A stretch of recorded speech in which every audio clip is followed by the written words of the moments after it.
Hello guys, नमस्कार। Welcome to my YouTube channel. आज के वीडियो में हम बात करने जा रहे हैं कुछ ऐसे बिंदुओं के बारे में जो स्टूडेंट्स अक्सर गलती करते हैं। कल मैं टोंक फाटक की तरफ गया था जहाँ पर मैं पहले रहता था, तो वहाँ पर मैं कुछ स्टूडेंट्स से मिला था। वहाँ पर जो हम पहले चाय पीते थे वहाँ पर बैठे थे, तो कुछ स्टूडेंट थे तो उनकी प्रॉब्लम्स आ रही थी। मैं पूछ रहा था अभी जो पेपर हुए थे, राजस्थान कांस्टेबल एग्ज़ाम हुई थी और भी काफ़ी सारी एग्ज़ाम हुई थी, तो उसी बारे में बातचीत चल रही थी। तो बातों के दौरान मुझे कुछ पता लगा कि स्टूडेंट्स वगैरह बहुत ज़्यादा मिस्टेक कर रहे हैं, क्या प्रॉब्लम हो रही है, कहाँ टाइम वेस्ट कर रहे हैं। तो उसी से रिलेटेड मैंने कुछ बिंदु बनाए। मैंने सोचा कि एक बार बता दिया जाए, कहीं आप तो वो गलतियाँ ना कर रहे हो। तो एक तो सबसे पहला पॉइंट बता देता हूँ, पॉइंट्स के रूप में हम इस बारे में बात करेंगे। मैंने सारे नोट डाउन कर रखे हैं। पहला पॉइंट क्या है, आर्ग्यूमेंट में फंस जाते हैं लोग बाग। स्टूडेंट्स क्या होता है कि कोई दोस्त हुआ बाहर आए चाय वाय पीने के लिए, थोड़ी देर के लिए बोल के आए थे, लेकिन स्टूडेंट उसके साथ आर्ग्यूमेंट में फंस गए। किसी ने कुछ बोला, किसी ने कुछ बोला, करंट अफेयर से रिलेटेड हो गए, कोई पॉलिटिकल मुद्दा हो गया। अगर उस आर्ग्यूमेंट से आपकी नॉलेज बढ़ रही है तो एक सीमित समय तक ही अगर आर्ग्यूमेंट होता है तो फिर ठीक है, लेकिन किसी धार्मिक बात पर, पॉलिटिकल बात पर और भी किसी अलग बात पर अगर आप आर्ग्यूमेंट करने लग जाते हैं तो फिर वो जीतने वाली आपके अंदर होड़ लग जाती है और फिर उसी वजह से आप पढ़ नहीं पाते हो, सारे दिन उसी बारे में सोचने लग जाते हो। इसलिए जब भी आप तैयारी कर रहे हो, एग्ज़ाम की प्रिपरेशन कर रहे हो, आप ये फालतू के आर्ग्यूमेंट से और जो नेगेटिविटी है आर्ग्यूमेंट्स वाली, डिबेट करते हैं, आर्ग्यूमेंट्स करते हैं, इनसे दूर रहें। जब तक आप एग्ज़ाम क्वालिफाई कर नहीं देते, जब तक आप अपनी नौकरी नहीं पा लेते, तब तक इन सब चीज़ों से दूर रहोगे तो ही ज़्यादा ठीक रहेगा। उसका कारण यह है कि अगर आप इन चीज़ों में घुस गए तो आप लोगों का जो समय है वो बहुत ज़्यादा ख़राब होने वाला है और आपको पता ही नहीं लगेगा कि उसकी वजह से आपका कितना अधिक समय व्यतीत हो गया है। तो पहला पॉइंट ये था, इस बारे में विशेष ध्यान रखें। आप में से भी कुछ स्टूडेंट्स होंगे जो इन चीज़ों पर बहुत ज़्यादा टाइम वेस्ट करते हैं, तो डिबेट और फालतू के जो आर्ग्यूमेंट्स है वो दूसरों से ना करें। दूसरा जीत रहा है, जीतने दो। आप एग्ज़ाम लग जाओ, एग्ज़ाम के बाद आपकी नौकरी लग जाए, उसके बाद में आपको जितना आर्ग्यूमेंट करना है आर्ग्यूमेंट कर लेना। दूसरा सबसे इम्पोर्टेंट, जो आज के ज़माने में सुविधा कम है और दुविधा ज़्यादा बन गया है, सोशल मीडिया। सोशल मीडिया का अगर आप यूज़ कर रहे हो प्रॉपरली तैयारी के साथ में, तो आप तैयारी कर ही नहीं रहे हो। आजकल देखिए फेसबुक, इंस्टाग्राम, फेसबुक पे रील्स देखने लग गए, रील्स का पता ही नहीं लग रहा फिर टाइम का कि कब 1 घंटा हो गया। फेसबुक पे पोस्ट देखने लग गए, फेसबुक पे वीडियोस देखने लग गए, तो टाइम का पता नहीं लग रहा। अगर आप सच में तैयारी कर रहे हो तो सोशल मीडिया डिटॉक्स करना होगा आपको। फेसबुक, इंस्टाग्राम जैसे जो घंटों हमारे वेस्ट कर देते हैं दिन में, अगर आप स्क्रीन टाइम देखते हो अगर आपके फ़ोन का, और उसमें अगर आप चेक करते हो कि आपका सोशल मीडिया पे कितना समय व्यतीत हो रहा है, और उससे मिलने जाने वाला कुछ भी नहीं है। आपको जो जानकारी मिलेगी वो कहीं ना कहीं अपने दोस्तों में बैठ के बात करोगे शाम के टाइम तो मिल जाएगी, न्यूज़ चैनल्स से मिल जाएगी। अगर आप शाम के टाइम पे कुछ थोड़ी देर, आधे घंटे के लिए देखते हो, आधे घंटा बहुत होता है, लेकिन आप सोशल मीडिया से जानकारी जुटाने लग गए तो फिर आपका वो 2 घंटे 3 घंटे कब निकल गए आपको पता ही नहीं लगेगा। तो सोशल मीडिया से दूरी बनाओ या कंप्लीटली छोड़ दो सोशल मीडिया। मेरा तो ये मानना है। इंस्टाग्राम और फेसबुक हुआ, स्नैपचैट हुआ, इससे मतलब क्या है, तैयारी के दौरान आपको किसी को क्या दिखाना है। तैयारी के दौरान एकदम मोंक मोड में हो जाना है। मोंक मोड मतलब साधु सन्यासी वाले मोड में रहना है। अपने उठे, अपना खाना पीना बनाया, खाया, लाइब्रेरी गए, लाइब्रेरी से आए, बस इतनी दिनचर्या होनी चाहिए। अगर कोचिंग जाओ तो कोचिंग जाओ, लाइब्रेरी जाओ, बस तीसरे जगह जाना ही नहीं है तैयारी के दौरान। तो इस विषय का जो ये दूसरा नंबर पॉइंट था, इस बारे में भी बड़ा कॉमन प्रॉब्लम आ रही है और आप में से भी कई लोग गलती कर रहे होंगे, सोशल मीडिया के ऊपर बहुत ज़्यादा टाइम वेस्ट कर रहे हो। तो इस चीज़ को ज़रूर सुधारें, वरना आपकी जो आने वाली तैयारियां हैं वो बहुत अधिक रूप से प्रभावित होंगी और आपको पता ही नहीं लगेगा कि आपने अपना जो टाइम है वो कहाँ वेस्ट कर दिया है।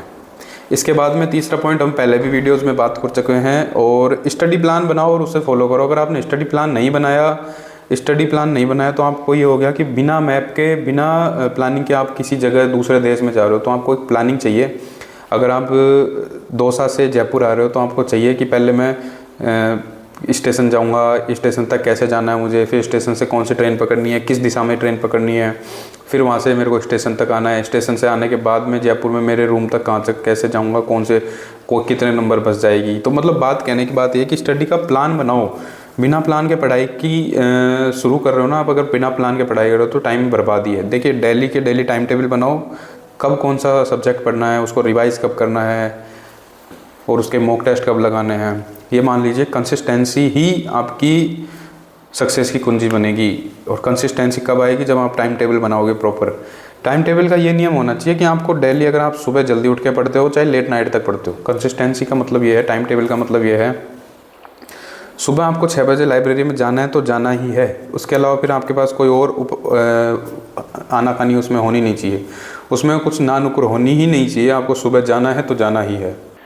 तो टाइम टेबल बनाना बहुत ज़्यादा ज़रूरी है। टाइम टेबल नहीं बनाया तो ये मान लीजिए कि बिना मैप के आप चलते जा रहे हो, आपको मंजिल का ही नहीं पता लगेगा कहाँ पहुँच रहे कहाँ नहीं पहुँच रहे। आपको हर महीने का, हर सप्ताह का टाइम टेबल बनाओ। उसमें ये रखो कि मुझे इतना टॉपिक क्लियर करना है, राजस्थान की हिस्ट्री में इतना करना है, ज्योग्राफी में इतना करना है, इतने टॉपिक्स कवर करने हैं। फिर आप लास्ट में जाकर उसका एनालिसिस करोगे, तभी तो आप सिलेबस कवर कर पाओगे। बिना टाइम टेबल के, बिना एक प्रॉपर स्ट्रेटजी के मुझे नहीं लगता आप उसका सिलेबस भी कवर कर पाओगे या नहीं कर पाओगे। और सिलेबस भी कवर कर लिया तो आप उसको अच्छे से सिलेबस कवर नहीं कर पाओगे। आपको पता ही नहीं होगा कि कौन से टॉपिक इंपॉर्टेंट थे, कौन से टॉपिक थे जिन पर कम ध्यान देना था, ज़्यादा ध्यान किस पे देना था। तो ये सब तभी पॉसिबल है जब आप एक प्रॉपर टाइम टेबल बनाओ, प्रॉपर टाइम टेबल बना के उसको फॉलो करो। टाइम टेबल बनाने से भी कुछ नहीं होता। टाइम टेबल बहुत लोग बनाते हैं लेकिन उसको प्रॉपर फॉलो नहीं करते। प्रॉपर फॉलो करोगे तब जाके ही आप उस पर सक्सेस की तरफ अग्रसर हो पाओगे। चौथा पॉइंट हम बात करें, हेल्थ का ध्यान रखें। देखिए, हेल्थ का ध्यान रखना बहुत इंपॉर्टेंट इसलिए है। मेरा एक दोस्त था जिससे कल मैं बात कर रहा था, खूब पढ़ता था, खूब पढ़ा, लेकिन एग्ज़ाम से 10 दिन पहले के लगभग उसको फीवर हो गया। और फीवर ऐसा हुआ कि उसको हॉस्पिटल में भर्ती होना पड़ा। मैंने कि भाई फीवर कैसे हुआ और वीकनेस वगैरह कैसे आई? कि मैं खाना नहीं खा पा रहा था, फास्ट फूड से ही काम चला रहा था। कभी पाव भाजी कुछ खा लिया या फिर बर्गर वगैरह खा लिया। अब आपको पता है बर्गर, पाव भाजी और ये सब चीज़ों में कितना ऑयल होता है, कितनी पुरानी चीज़ें और मतलब अनहाइजेनिक होती हैं ये चीज़ें। तो स्वाभाविक से जिसका इम्यून सिस्टम ठीक नहीं होगा, और जिसका इम्यून सिस्टम ठीक है वो भी बीमार हो जाता है। तो इन चीज़ों में ना पड़े, अपने हेल्थ पर भी फोकस करें, अच्छा बनाएं, अच्छा खाना खाएं। तो पढ़ाई के दौरान खाने पीने का विशेष ध्यान रखना है। अनहाइजेनिक फूड को नहीं खाना है, टाइम से खाना खाइए, सुबह शाम दोनों टाइम पे टाइम से खाना खाइए और ध्यान रखिए, अच्छा खाइए। और सुबह के टाइम पे आप चाहो तो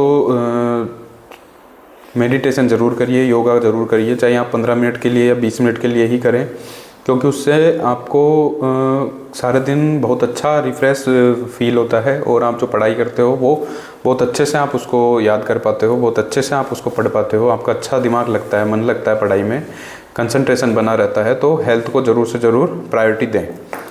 एक 5वें पॉइंट पे हम बात करें, सेल्फ डिसिप्लिन। तो सेल्फ डिसिप्लिन तो बहुत ज़्यादा इंपॉर्टेंट है।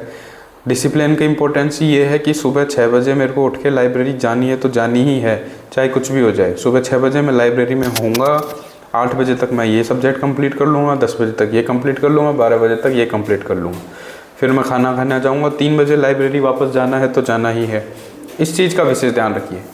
मतलब डिसिप्लिन आपका होना चाहिए। डिसिप्लिन में ये होना चाहिए, शादी आए, चाहे किसी के बर्थडे आए, किसी की पार्टी हो, मेरे को नहीं जाना। जब तक मेरी एग्ज़ाम नहीं हो जाती है तब तक मैं कहीं भी नहीं जाऊंगा। इस चीज़ का विशेष ध्यान रखें। तो यही डिसिप्लिन होता है। और डेली के, सप्ताह के छोटे छोटे टारगेट पूरे करें, टारगेट बनाएं, टारगेट को पूरा करें और अपने आप को रिवार्ड दें। ये डिसिप्लिन के अंतर्गत आएगा। डिसिप्लिन के बिना कोई भी प्रिपरेशन स्ट्रॉन्ग नहीं हो सकती, ये आप मान के चलें। तो आपका डिसिप्लिन बहुत ज़रूरी है। डिसिप्लिन अगर आपका नहीं रहेगा तो समस्या क्या होगी, आप 5 दिन तक 10-10 घंटे पढ़ोगे और उसके 5 दिन आपकी 2-2 घंटे भी प्रॉपर पढ़ाई नहीं होगी। डिसिप्लिन नहीं होगा तो आप किसी भी दोस्त के साथ मिलकर कहीं भी चले जाओगे, घूमने चले जाओगे, आपका उस दिन का टाइम ख़राब हो जाएगा। डिसिप्लिन नहीं होगा तो आप मॉक टेस्ट नहीं दोगे। डिसिप्लिन नहीं होगा तो आप एनालाइज नहीं कर पाओगे चीज़ों को। डिसिप्लिन नहीं होगा तो आप सक्सेस नहीं प्राप्त कर पाओगे।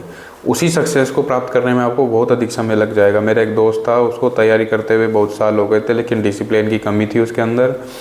एग्ज़ाम के टाइम पे वो बहुत अच्छे से पढ़ता था, बहुत अच्छे मार्क्स भी ले आता था, लेकिन जो ही एग्ज़ाम में अगर टाइम है एग्ज़ाम में तो उसका डिसिप्लिन बिल्कुल ख़राब था। पढ़ाई नहीं करना, गांव चल जाना, दोस्तों के साथ घूमना फिरना, और एग्ज़ाम के टाइम पे फिर वो पढ़ाई करने के लिए लगता था। तो फिर वो कुछ ने 2-5 नंबरों से हमेशा रहता था। तो ये डिसिप्लिन की कमी है। तो अपनी लाइफ में डिसिप्लिन ज़रूर बनाएं। डिसिप्लिन नहीं बनाओगे तो आप ना केवल पढ़ाई में ही, नौकरी लगना तो एक छोटी सी शुरुआत है आपके जीवन की। नौकरी लगने के बाद में आपको और भी अलग अलग प्रकार के चैलेंजेस हैं वो फेस करने पड़ेंगे। और अगर आप पुलिस वगैरह की जॉब में आ गए तो आप बिना डिसिप्लिन के कुछ कर ही नहीं पाओगे, क्योंकि आपको पता है सुबह ट्रेनिंग के अंदर जल्दी उठना, शेविंग करना, डिसिप्लिन के साथ रहना, उठना बैठना, खाना पीना, सब कुछ डिसिप्लिन के साथ होता है। तो उस चीज़ को अभी अपनाइए और अपनी जो सक्सेस है उसको प्राप्त करने के लिए थोड़ा अधिक प्रयास करिए। अधिक प्रयास से मतलब मेरा है कि डिसिप्लिन वे में आप स्मार्ट स्टडी करते हुए अगर तैयारी करते हो तो उसी सक्सेस को पाने में आपको कम समय लगेगा। नेक्स्ट पॉइंट पे हम बात करते हैं रेगुलर रिवीजन और प्रैक्टिस। जैसे कि मैंने पिछली बारी वीडियो में बात करी थी, कुछ लोग पढ़ते जाते हैं लेकिन उन्होंने ये चेक नहीं करा कि मैंने कितना पढ़ा, कितना याद हुआ मुझे, उससे मैंने कितना ग्रेस्प किया और उसको मैं कितना मार्क्स के रूप में तब्दील कर सकता हूँ। तो इस चीज़ का विशेष ध्यान रखिए। आप कितना ही पढ़ लें, जब तक उसको रिवाइज़ नहीं करोगे, जब तक उसको आप टेस्ट नहीं दोगे, जब तक आप उसके मॉक टेस्ट नहीं लगाओगे, टेस्ट सीरीज़ नहीं लगाओगे, तब तक वो पढ़ा हुआ कुछ भी फ़ायदा नहीं है होने वाला। तो आप जितना भी पढ़ें, जिस भी चीज़ की तैयारी कर रहे हो उसको पढ़ें, पढ़ाई के साथ उसका रिवीजन करें, नेक्स्ट डे पढ़ने से पहले एक बार उसको रिवाइज़ करें, फिर सप्ताह में रिवाइज़ करें, सप्ताह में रिवाइज़ करने के बाद उसके टेस्ट लगाएं, टॉपिक के टेस्ट लगाएं। टॉपिक के टेस्ट लगने के बाद जब आपका वो सिलेबस उस सब्जेक्ट का क्लियर हो जाता है तब आप उसके मॉक टेस्ट लगाएं।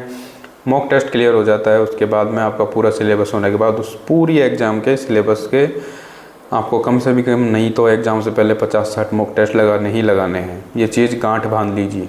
अगर आपने रेगुलर रिवाइज और रेगुलर मॉक टेस्ट नहीं दिए तो आप अपनी नॉलेज को मार्क्स के अंदर तब्दील नहीं कर पाओगे। और नॉलेज कितनी ही लोग, ज्ञानी लोग भरे पड़े हैं, आप किसी से भी जाके बात करोगे पता लगेगा कि यार इसमें तो बहुत ज्ञान था, लेकिन ये आज सक्सेस क्यों नहीं हुआ, नौकरी क्यों नहीं लगा, या फिर किसी और क्षेत्र में सक्सेस क्यों नहीं हुआ, क्योंकि उसने उस नॉलेज का सही रूप से उपयोग नहीं करा और उस चीज़ से जो फ्रूटफुल रिजल्ट होना चाहिए था उसमें वो तब्दील नहीं कर पाया।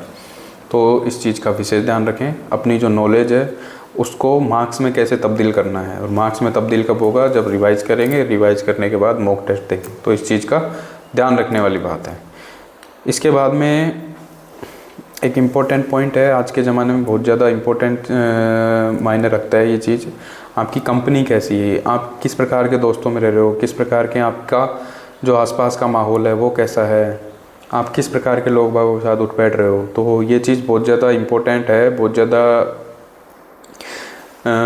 ज़्यादा मायने रखती है। इसलिए मायने रखती है कि आप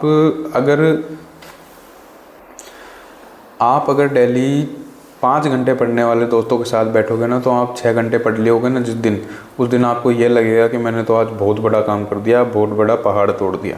और आप 10 घंटे 12 घंटे पढ़ने वाले दोस्तों के साथ बैठने लग गए और उस दिन आपने 6 घंटे पढ़ाई करी, तो उस दिन ऐसे लगेगा कि यार आज तो मैंने कुछ पढ़ाई नहीं करी।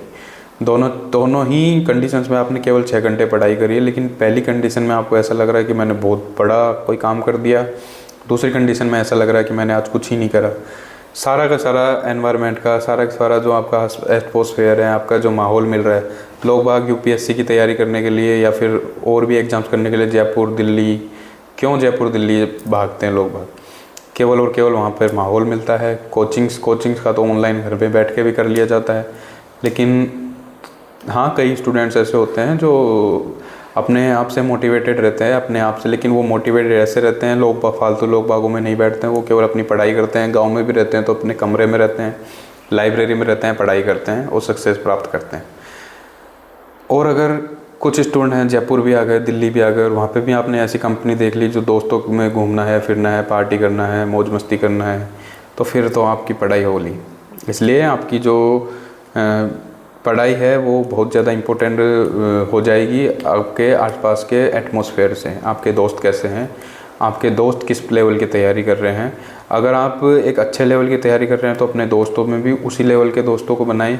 कारण उसका यह है कि आप उसी रूप में आप सोचोगे, उसी रूप में आपका जो कंडीशनिंग होगी उसी लेवल की बातें होंगी।